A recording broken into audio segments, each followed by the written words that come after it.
Hola y bienvenidos a Clasemáticas. Este es el segundo vídeo tutorial dedicado a la probabilidad simple.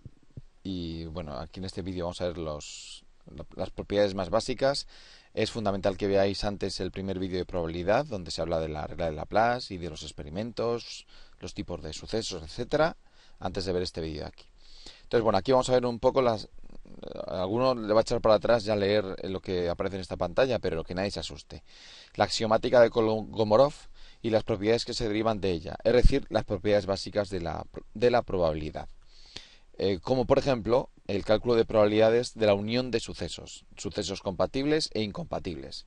Suele ser de lo más habitual en los ejercicios de probabilidad, cuando se os manda a calcular pues la probabilidad de la unión de dos sucesos. Pues la probabilidad de al sacar una carta o una baraja salga una copa y un as, o un as, perdón, o un as. La probabilidad simple es cuando se realiza un experimento, ¿eh? Saco una carta. La probabilidad compuesta vendrá en otros vídeos y naturalmente habrá que ver este antes de los de la probabilidad compuesta. Bueno, pues empezamos. Vamos allá y vamos a recordar un poquito unas cositas, unas pinceladas del vídeo anterior. Voy a recordar rápidamente, porque está en el otro vídeo explicado, que es un experimento aleatorio. Es aquel que al repetirse en análogas condiciones jamás se puede predecir el resultado a obtener. Y esos son los tipos de experimentos que nos interesan a la hora de estudiar en probabilidad. Es decir, aquellos que no sabemos lo que va a pasar. Al lanzar una moneda yo no sé lo que va a pasar, si va a salir cara o va a salir cruz. Esos son los experimentos que me interesan. Dentro de un experimento pues está el espacio muestral, que se representa con la letra omega normalmente. Y el espacio muestral es el conjunto de posibles resultados que podemos conseguir de nuestro experimento. Si vuelvo al ejemplo de la moneda, pues el experimento es lanzar la moneda y el espacio muestral sería o cara o cruz. Esos son los dos elementos que forman parte del espacio muestral. Y luego un suceso es aquel subconjunto del espacio muestral. Definición. Bueno, existen dos tipos de sucesos, varios tipos de sucesos. Están los sucesos elementales. Es cada uno de los sucesos posibles que puede ocurrir en el experimento. Lanzo un dado, puede salirme el 1, el 2, el 3, el 4, el 5 o el 6. Esos son los sucesos elementales. Luego están los sucesos compuestos, que están formados por subconjuntos de los elementales. Por ejemplo, que al lanzar un dado me salga par. El suceso salir par está formado por tres sucesos elementales, el 2, el 4 y el 6. Luego están los sucesos seguros, son aquellos que siempre pueden ocurrir. Por ejemplo, que lance una moneda y me salga o cara o cruz, por ejemplo, en ese caso. Luego están los sucesos imposibles, se representan con este símbolo matemático que indica el conjunto vacío, son aquellos que nunca pueden ocurrir. Por ejemplo, si yo lanzo un dado que me salga un 8, eso es imposible en un dado de 6 caras, ¿eh? Luego están los sucesos incompatibles y los sucesos compatibles. Ya aquí hablo en plural. Los sucesos compatibles son aquellos, los incompatibles, perdón, son aquellos que no pueden ocurrir los dos a la vez. Y los compatibles son los que sí pueden ocurrir los dos a la vez. Por ejemplo, en un dado no puede ocurrir a la vez que en una misma tirada me salga par e impar. No puede ser.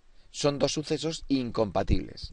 Sin embargo, sí puede ocurrir que al lanzar un dado me salga o par, que sería un suceso, o más grande que 3. Entonces, el suceso salir par y el suceso mayor que 3 sí son compatibles, porque en el dado existe el 4 y el 6 que cumplen los dos sucesos, ser par y ser mayor que 3. Esto sí que es importante porque lo vamos a usar en este tutorial cuando expliquemos la probabilidad de la unión de sucesos. Y luego por último están los sucesos contrarios. Son aquellos que si ocurre uno, no ocurre el otro, y si no ocurre uno, ocurre el otro. Justo lo contrario. ¿Qué es lo contrario de salir par? Impar. ¿Qué es lo contrario de que al lanzar un dado me salga más grande que 3? Pues que me salga menor o igual que 3. Esos son los sucesos contrarios. Esto está, repito, otra vez en el vídeo anterior. Vamos ya un poco con este vídeo. Los axiomas de Kolmogorov. Bueno, Kolmogorov fue un matemático y lo que determinó es una serie de axiomas. Si no sabéis lo que son los axiomas perdón, son determinadas propiedades que se dan por ciertas, sin necesidad de tenerlas que demostrar. Los axiomas de Euclides, a partir de esos famosos axiomas de Euclides, se deriva toda la teoría de la geometría. Pues en probabilidad ocurrió algo parecido. Kolmogorov dio estos axiomas, que os voy a enseñar ahora. Es decir, se daba por cierto esto que voy a poneros, y a partir de ahí se generaban todo el resto de propiedades, o surgía el resto de propiedades que veréis a continuación. Entonces, primer axioma. La probabilidad de un suceso, cualquiera, es un número real mayor que 0. Eso sea por cierto. O sea, cualquier suceso tiene una probabilidad más grande o igual que 0. Es decir, no tiene sentido que una probabilidad sea negativa. ¿Por qué? Nada, es un axioma, no hay que discutir. Los axiomas no se discuten, se dan por ciertos. Axioma 2. La probabilidad de todo el espacio muestral, omega, es 1, es decir, el 100%. Uno puede decir, pues claro, qué lógico. No, es que estas cosas hay que hacerlas así en matemáticas. Hay que determinar muy bien las cosas que das por cierta. Y una es esta. La probabilidad de todo el espacio muestral es el 100%. ¿Cuál es la probabilidad de que yo saque un 1, un 2, un 3, un 4, un 5 o un 6 en una tirada de dado de 6 caras? Pues el 100%. Tercer axioma. Este ya no es tan obvio, pero se da por cierto. La probabilidad de la unión de dos sucesos incompatibles, cuando dos sucesos son incompatibles, la probabilidad de que ocurran esos sucesos es la suma de probabilidades de cada uno de ellos por separado. Aquí lo tenéis la expresión. Esta U que veis aquí, por si no conocéis esta notación, significa unión. Y normalmente verbalmente se interpreta como una O. Por ejemplo, la probabilidad de que me salga un 1 en una tirada o que me salga un 2 en una tirada, es incompatible salir un 1 y un 2, porque no puede ocurrir las dos cosas a la vez, sería igual a la probabilidad de que me salga un 1 más la probabilidad de que me salga un 2. Los sucesos incompatibles se suman probabilidades. Tiene sentido. Si dos sucesos no tienen nada que ver el uno con el otro, la probabilidad de que ocurra alguno de los dos es la suma de las dos probabilidades. ¿De acuerdo? Bueno, esto se da por cierto. Es verdad que tiene su lógica, pero ha de darse por cierto. Bueno, pues a partir de estos tres axiomas se derivan las propiedades que vais a ver a continuación. Como siempre hay una parte teórica que quiero explicaros. Primeras propiedades. La propiedad del suceso imposible es igual a 0. Alguien dirá, pues claro, Álvaro. No, de verdad. Esto se deriva de los tres axiomas anteriores. No voy a demostrarlos, a mí sinceramente me lo demostraron todo esto en la universidad, no en el colegio, en la escuela. Me lo demostraron en la universidad. Igual que tantas cosas. Partíamos de axiomas y a partir de ahí se demostraba todo. Entonces, bueno, de los axiomas anteriores se demuestra esto. La probabilidad del suceso imposible es 0. La probabilidad del vacío es 0. Segunda propiedad que se demuestra. La propiedad de un suceso cualquiera cumple que está entre 0 y 1. Es decir, como mínimo es 0, el imposible, como máximo es el 1, que equivale al 100%, que sería la probabilidad de todo el espacio muestral. También tiene lógica. No tiene sentido hablar que la probabilidad de que me salga algo en un dado sea el 120%. Eso no tiene sentido. Tercera propiedad. La probabilidad del suceso contrario es... Esta ya a lo mejor a alguno le cuesta, pero también tiene su lógica. La probabilidad de que ocurra lo contrario de algo es el 100% menos la probabilidad de que ocurra algo. ¿Me explico? La probabilidad de que salga cara en una moneda es el 50%. La probabilidad de que salga cruz, que es lo contrario, sería el 100% menos la probabilidad de que salga cara. Es decir, otra vez, el 50%. Otro ejemplo. Si en una clase hay un 20% de chicos, habrá un 80% de chicas. El 100% menos el 20%. Si mañana hay una probabilidad de que llueva del 30%, la probabilidad de que no llueva será del 70%. Tiene sentido. Cuarta propiedad.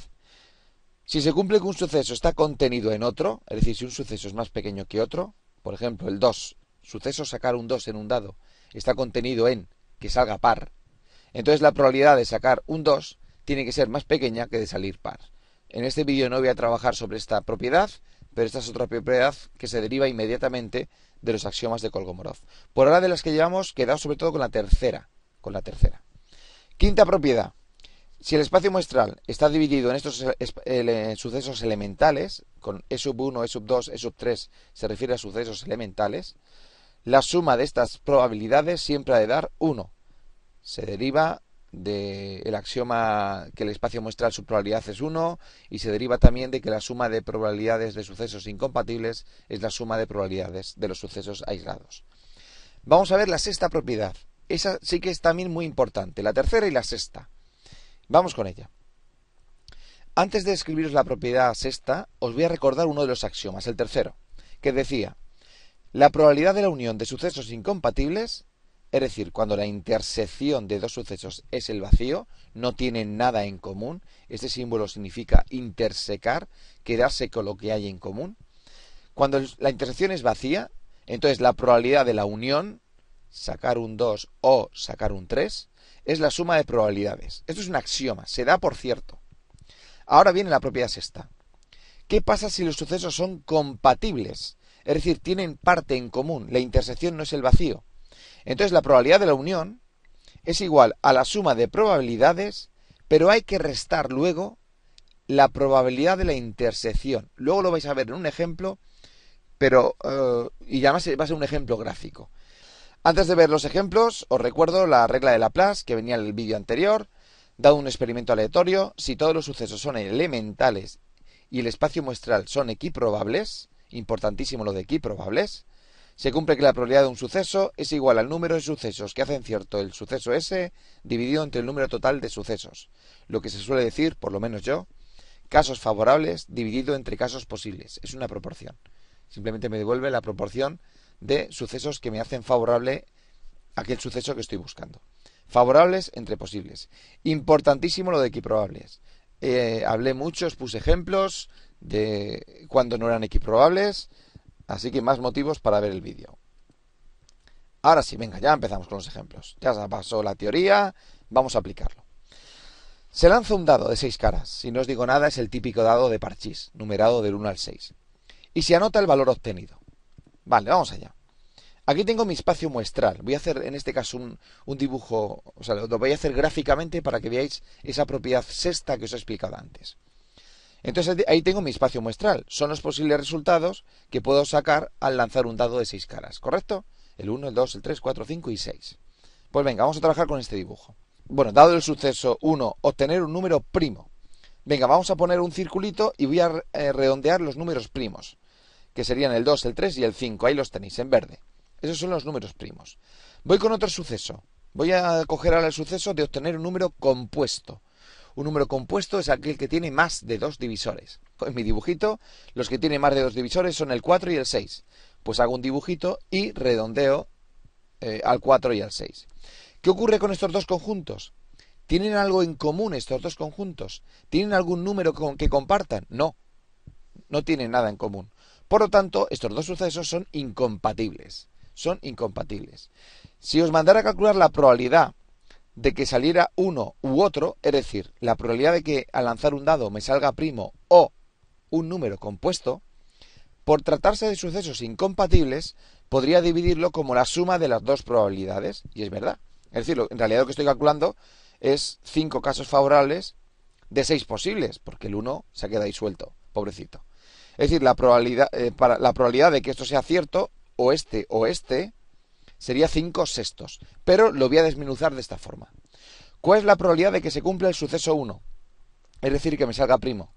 Usando la regla de Laplace, sería 3 sucesos favorables. ¿De cuántos posibles? De 6. 3 sextos. ¿Cuál sería la probabilidad de que me saliera un número compuesto? Usando la regla de Laplace, ya que son sucesos equiprobables. Pues 2, ¿de cuántos? De 6. Por lo tanto, si hago la suma, me sale 5 sextos. Vamos con otro caso. Sigo con el dado de 6 caras, Sigo con el dado. Suceso 1, obtener un número primo. Pues de nuevo serían el 2, el 3 o el 5. Ahí los tengo, en ese conjunto verde. Suceso 2, obtener un número par. Los números pares en un dado son el 2, el 4 y el 6. Pues ahí tengo ese círculo rojo. Y fijaos que os he puesto en azul el 2. ¿Por qué? Porque estos dos sucesos tienen algo en común. Tienen en común al número 2. Luego estos sucesos son compatibles. Son compatibles. Pueden ocurrir los dos a la vez. Así que hay que tener cuidado. Entonces, si os mandara a calcular la probabilidad de la unión, es decir, de que me salga primo al lanzar un dado, o bien de que me salga un número par, sería igual a la probabilidad del primer suceso, salir primo, más la probabilidad del segundo suceso, salir par, menos la probabilidad de la intersección, que sea primo y par. ¿Y por qué hago esta resta? Aquí es donde viene la justificación. Porque si yo cojo la probabilidad de que sea número primo, es decir, 3 de cada 6, y cojo la probabilidad de que me salga número par, 3 de cada 6, si os dais cuenta he cogido el 2 dos veces. Si no hicierais nada más y sumaseis, os saldría que hay una probabilidad del 100% de que ocurra eso, de que al lanzar un dado me salga primo o par, y eso es mentira, porque me puede salir el número 1. Eso estaría mal. ¿Qué es lo que ha pasado? Pues que he tenido en cuenta dos veces al número 2. Fijaos que he pintado esto de verde, he pintado esto de rojo. Esta zona la he pintado dos veces. ¿Qué tengo que hacer? Quitar una. Por eso tengo que quitar una vez la intersección de los dos sucesos. La intersección de los dos sucesos quiere decir qué número es primo y par a la vez, es decir, el 2. ¿Cuál es la probabilidad de sacar un 2? 1 de cada 6. Por lo tanto, la probabilidad sería 5 sextos. Por eso se resta la probabilidad de la intersección. Espero que con este dibujo haya quedado claro por qué se resta cuando se hace la probabilidad de la unión de sucesos. Vamos con otro ejemplo. Se lanzan dos dados de 6 caras y se anota la suma obtenida. Si habéis visto el primer vídeo, que os obligo a verlo, ya sabréis que para hacerlo un poquito más sencillo utilizaba esta tabla. Porque si cogía el espacio muestral 2, 3, 4, 5, 6, etcétera, hasta el 12, no era equiprobable los sucesos. El 7 no es equiprobable con el 2. Por eso venía bien hacer esta tabla, porque cada casilla sí que es equiprobable y puedo usar la regla de Laplace. ¿Cuál sería la probabilidad de obtener un múltiplo de 3 o un múltiplo de 5? Pues vamos a ver. Múltiplo de 3 o múltiplo de 5. ¿Los múltiplos de 3 y los múltiplos de 5 tienen algo en común en esta tabla? Yo sé que existen múltiplos de 3 y de 5, el 15, a la vez. Pero en esta tabla, es decir, del 2 al 12, ¿hay algún múltiplo de 3 y múltiplo de 5? Bueno, vamos a verlo.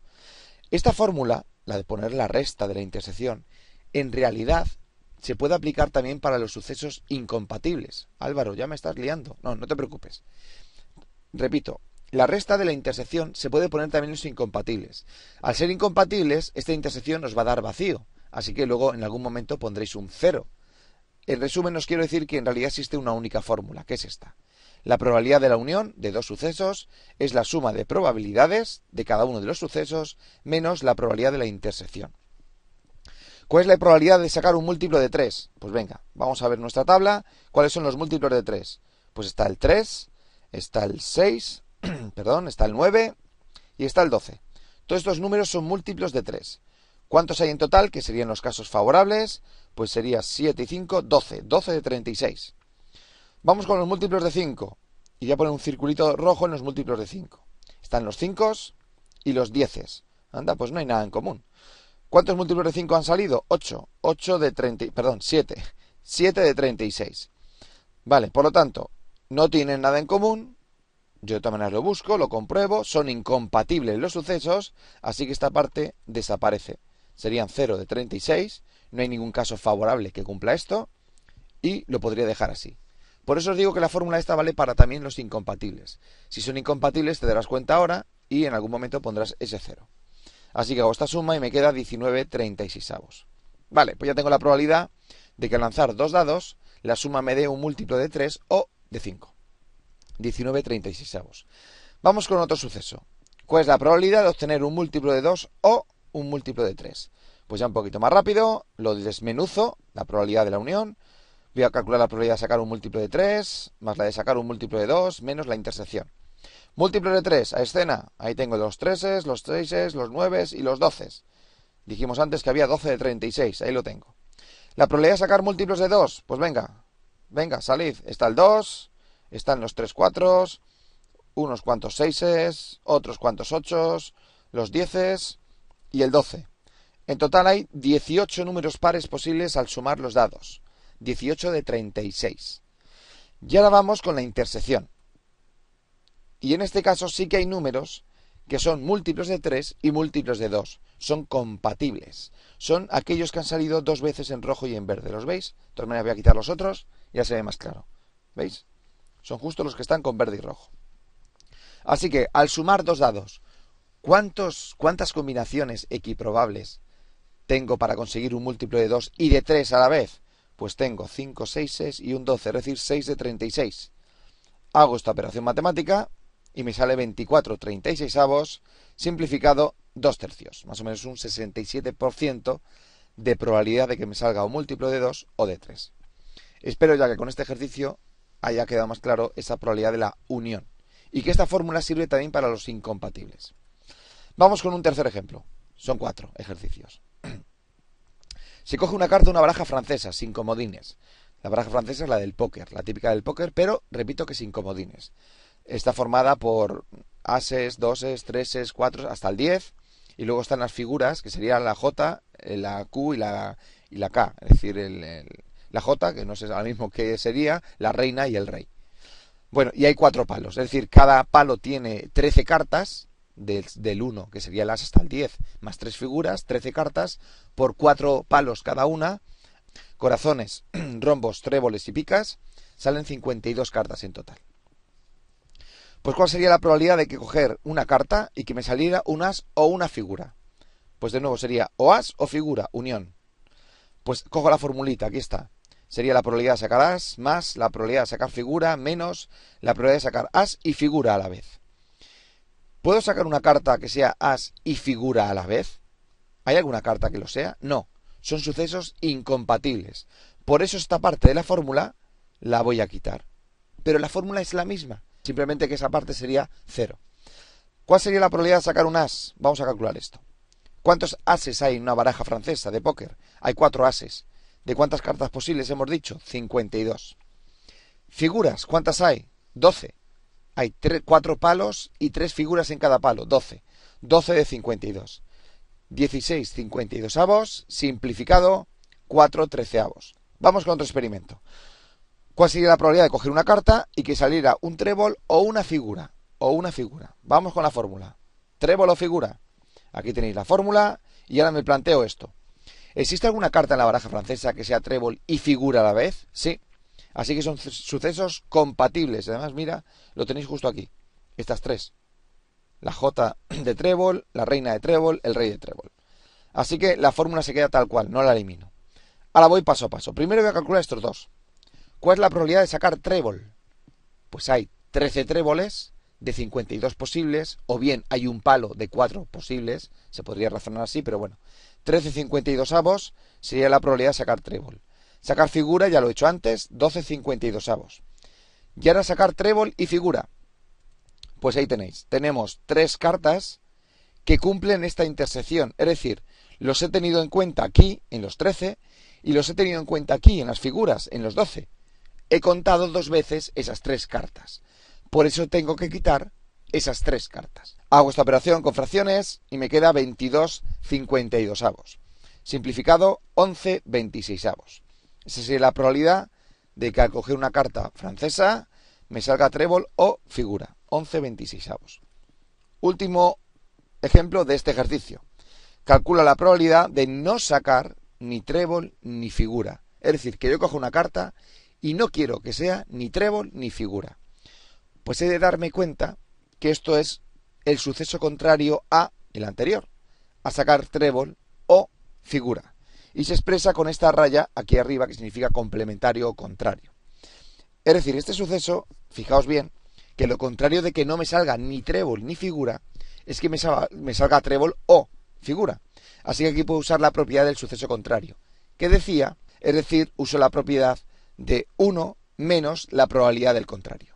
Y ahí me sale ese 1 menos 11 26avos y saldría ese 15 26avos. Aquí he usado la probabilidad del suceso contrario.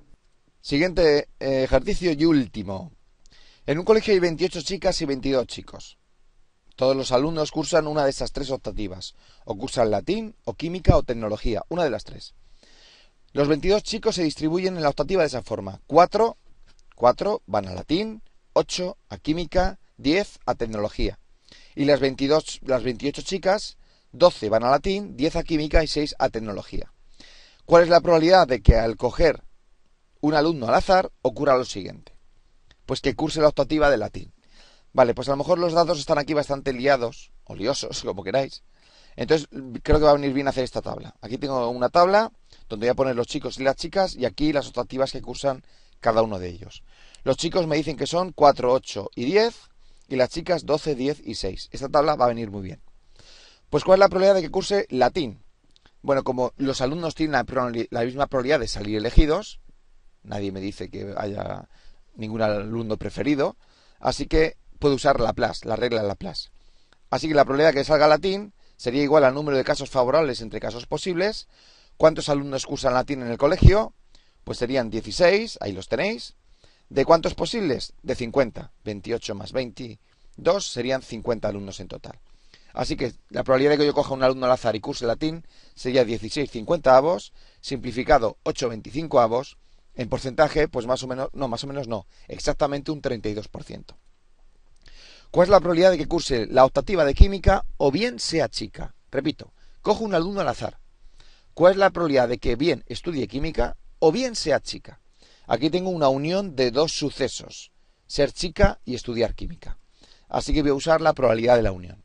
La fórmula, me da igual que sean compatibles o incompatibles, ahora mismo no miro eso, es esta. Lo he reducido un poquito para que me entre.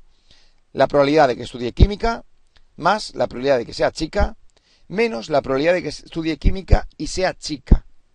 Vamos allá. Primero vamos a ver si son compatibles o incompatibles. ¿Hay alumnas que estudien química? Sí, sí que hay alumnas que estudien química. Aquí están, estas 10. Por lo tanto, es un suceso compatible, así que la fórmula la dejo tal cual. No elimino esta parte de aquí. Pues ahora voy paso a paso.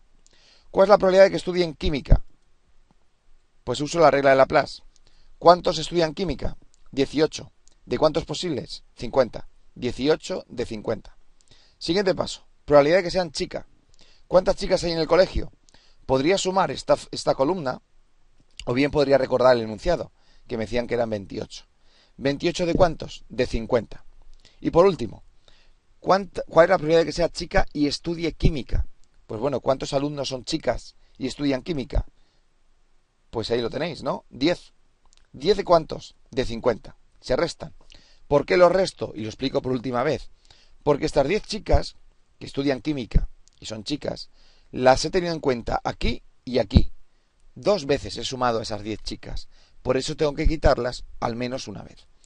Pues hago esa operación, me sale 36 50avos, simplificado 18 25avos y en porcentaje el 72%. Hay una probabilidad del 72% de que al elegir una alumna, un alumno cumpla que sea química, que estudie química o que sea chica. Y nada más. Segundo vídeo de lo más básico que deberéis conocer de la probabilidad simple. Espero que os sirva como siempre y sed buenos.